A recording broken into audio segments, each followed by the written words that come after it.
கர்த்தருடைய பரிசுத்த நாமத்திற்கு ஸ்தோத்திரம். இன்றைய நாளுக்கான தேவ வார்த்தை ஆதியாகமம் 26ஆம் அதிகாரம் 4, 5 மற்றும் 24ஆம் வசனங்கள். ஆபிரகாம் என் சொல்லுக்கு கீழ்ப்படிந்து என் விதிகளையும் என் கற்பனைகளையும் என் நியமங்களையும் என் பிரமாணங்களையும் கைக்கொண்டபடியினால் நான் உன் சந்ததியை வானத்தின் நட்சத்திரங்களைப் போல பெருக பண்ணி உன் சந்ததிக்கு இந்த தேசங்கள் யாவையும் தருவேன். உன் சந்ததிக்குள் பூமியிலுள்ள சகல ஜாதிகளும் ஆசீர்வதிக்கப்படும் என்றார்.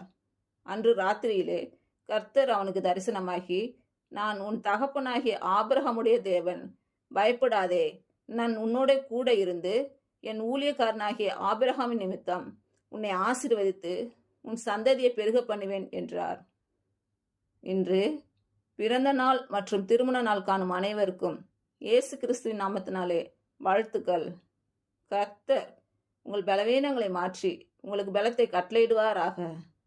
கர்த்தர் உங்களையும் உங்கள் பிள்ளைகளையும் உங்கள் பிள்ளைகளின் பிள்ளைகளையும் ஆசீர்வதிப்பாராக. கர்த்தர் உங்களோடு இருந்து உங்கள் பணிகளையும் பயணங்களையும் ஆசீர்வதிப்பாராக. ஆமேன்.